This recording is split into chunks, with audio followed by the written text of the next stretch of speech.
on spool when he sees the film for the first time. And he puts a lot of stock in that. Steven Spielberg, the man who made us cry with E.T., believe in dinosaurs, and cheer for Indiana Jones. Most people think of him as Hollywood's nice guy, the director who never makes enemies. But here's the twist. Even Spielberg has a dark list. There are actors who drove him crazy. Arguments so fierce, betrayal so sharp, that Spielberg swore he'd never work with them again. Some of these names will shock you. Icons you thought were untouchable. But trust me, once you hear why, you'll never look at them, or Spielberg, the same way again. Number 1. Jack Nicholson, the actor Spielberg couldn't stand. Let's start big with Jack Nicholson. Yes, that Jack Nicholson, the Joker, the rebel, the mad genius of The Shining. You'd think Spielberg and Nicholson would have been a dream team, right? Wrong.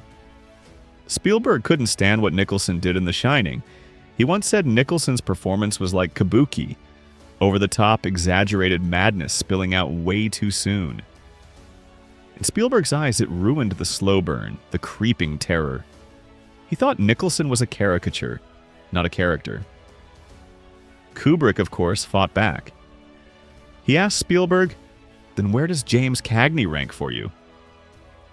In other words, if Cagney's wild intensity was legendary, why not Nicholson's? That single question showed just how far apart the two directors stood. Spielberg wanted real people you could believe in. Kubrick wanted nightmares you couldn't escape, and Nicholson was the battlefield. Here's the part that stings. Spielberg never worked with Nicholson. Not once. Not in the 80s, not in the 90s, not ever. For two giants of Hollywood to avoid each other like that, it's no accident. It's proof that Spielberg simply couldn't stomach Nicholson's style. And yet, history plays cruel tricks. Today, Nicholson's Jack Torrance is iconic. Every "Here's Johnny" meme, every Halloween costume, every horror fan's favorite meltdown.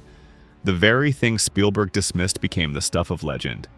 But Spielberg never forgot.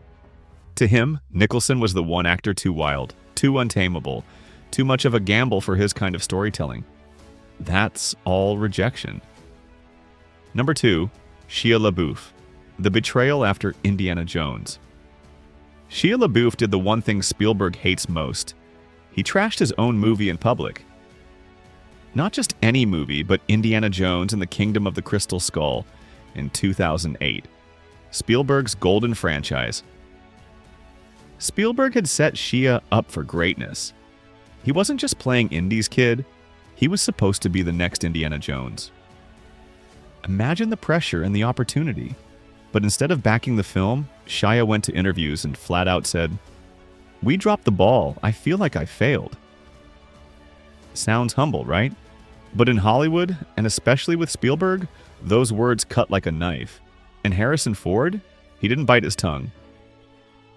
In Time magazine, he blasted Shia, "I think he was a idiot." Then he twisted it deeper. Shia can get his own hat. I earned that hat. That wasn't just a grumpy co-star talking. That was Indy himself defending Spielberg and basically telling Shia he hadn't earned his place. From that moment, it was over. Spielberg just went quiet. And if you know Spielberg, silence is deadly. Shia was never cast in another Spielberg film. Never mentioned with affection, nothing. By the time Indiana Jones and the Dial of Destiny came out in 2023, Mutt Williams was killed off-screen like he'd never existed. And the tragedy is this. Spielberg has a track record of mentoring young stars. Think of Drew Barrymore, Leonardo DiCaprio, even Tom Hanks. Actors who grew under his wing and came back for more. Shia could have been on that list. Instead, his comments branded him as disloyal. And in Hollywood, disloyalty spreads like wildfire. After that, Shia spiraled. Arrests, scandals, bizarre performance art. It all fed into the idea that he couldn't be trusted. Shia thought honesty would save his reputation. But Spielberg wanted loyalty. And once you break that with him, the door doesn't just close. It slams shut forever. Number 3, Julia Roberts, From Tinkerbell to Tinkerhell. On the set of Hook in 1991, Julia Roberts wasn't called Tinkerbell. Behind her back, the crew had another nickname, Tinkerhell. That single word tells you everything about how bad things got between Spielberg and one of the biggest rising stars of the time. At that moment, Julia Roberts was Hollywood's darling. Fresh off Pretty Woman, her fame exploded overnight. She had the smile, the charm, and the star power to light up a room.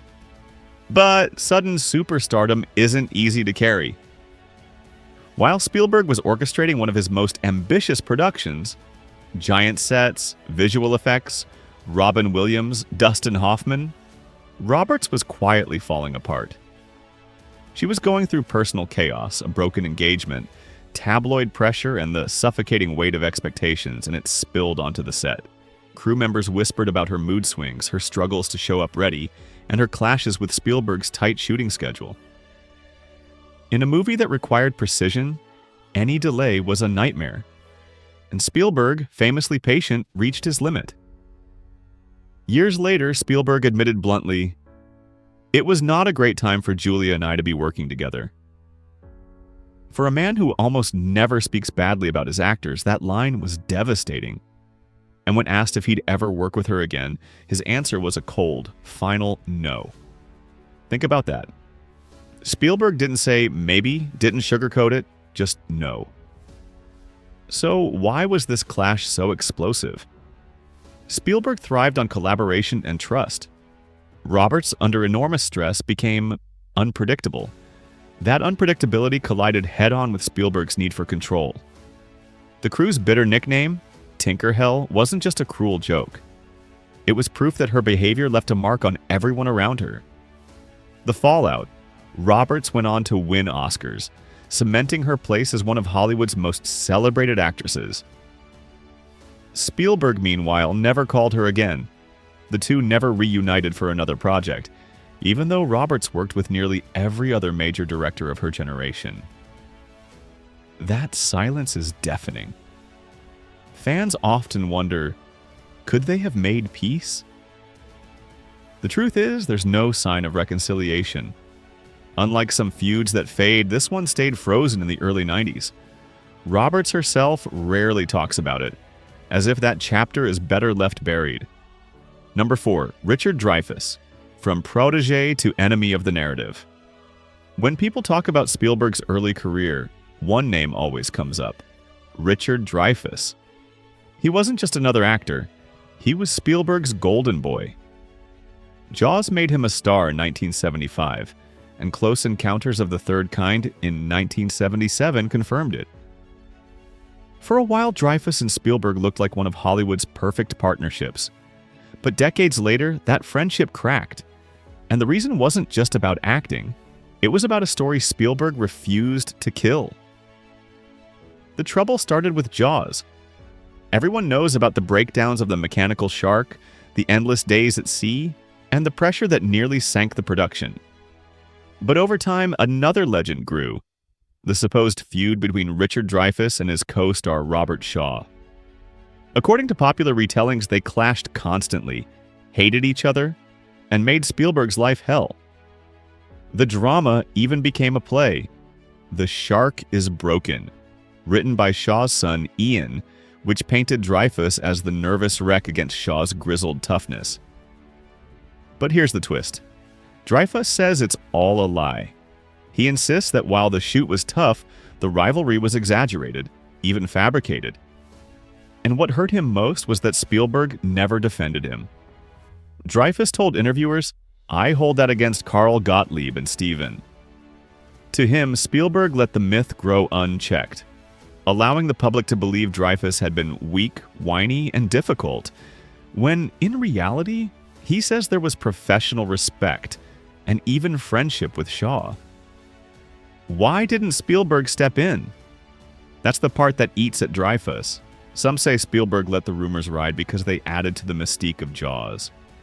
Others think he simply didn't want to reopen old wounds decades later.